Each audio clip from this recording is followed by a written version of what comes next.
పార్వతీపురం మాన్యం జిల్లా గుమ్మలక్ష్మీపురం మండల కేంద్రంలో ఆర్టీసీ కాంప్లెక్స్ ఆవరణంలో జరుగుతున్న సీసీ రోడ్లు పనులను పర్యవేక్షించడానికి ఈ రోజు పార్వతీపురం ఆర్టీసీ డిఏ కనకదుర్గ మరియు పార్వతీపురం ఏఎంవిఐ సత్యనారాయణ వచ్చారు. ఈ సందర్భంగా వారు స్థానిక జీసీసీ పెట్రోల్ బంక్ దగ్గర వాహనదారులతో సమావేశం నిర్వహించి రహదారి భద్రతా నియమాల గురించి పనుల సూచనలు సలహాలు ఇచ్చారు. అలాగే మద్యం సేవించి వాహనాలు నడపరాదని, మితిమీరిన వేగంతో ప్రయాణించొద్దని, పరిమితికి మించి ప్రయాణికులను ఎక్కించరాదని, మైనర్లు వాహనాలు నడిపితే వారి తల్లిదండ్రులపై కేసులు పెడతామని, అతిక్రమించిన వారిపై చట్టరీత్యా కేసులు నమోదు చేస్తామని హెచ్చరించారు.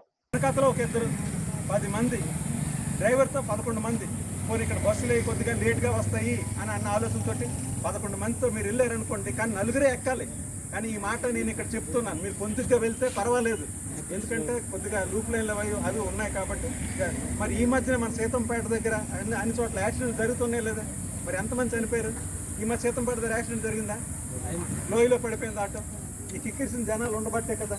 ప్రాణాలు చాలా విలువైనవి కదా. మనం వెళ్ళిపోయినంత ఈజీగా పార్వతీపురం వెళ్ళి సినిమా చూసి వచ్చినంత ఈజీగా ఒక కుంటోడో గుడ్డోడో వెళ్ళి చూసి రాలేడు కదా. మరి ఆటో వాడు ఎక్కించకపోతే ఎందుకు ఎక్కించు, మా ఊరు రానవు నీకు అని అంటారు. కానీ ఆడు బాధ కాదు, ఆడికి కేసులు రాస్తుంది. ఇవాళ ఒక్కొక్కరికి 5,000 రూపాయలు కేసులు రాస్తుంది. ఎప్పుడు సంపాదించుకుంటాడో చెప్పండి. మరి అంటే మా ఉద్దేశం మీ దగ్గర డబ్బులు లాగా చెప్పండి.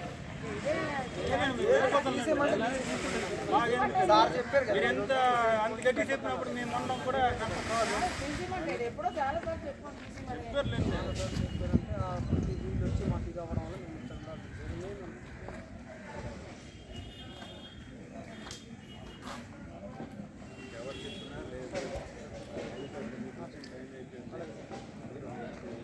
మీరు నడుచుకుంటారని మేము రాయడం జరుగుతుంది.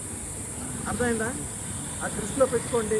హ్యాపీగా అందరూ మన భార్య పిల్లలతో ఉన్నాం. ఇప్పుడు ఒక ఆటోలో 10 మంది ప్రయాణించారనుకోండి, 10 మందికి దెబ్బలు తగిలితే 10 మంది 100 కుటుంబాలు ఏడుస్తాయి, రోడ్డు మీద పడతాయి. అది గుర్తుంచుకోండి. ఒక్కరితో అయిపోయింది కాదు.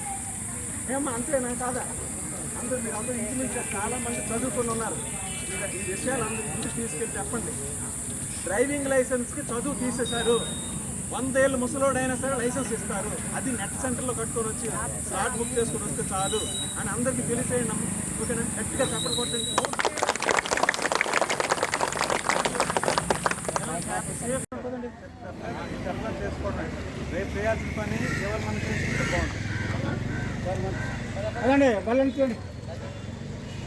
చెప్పండి.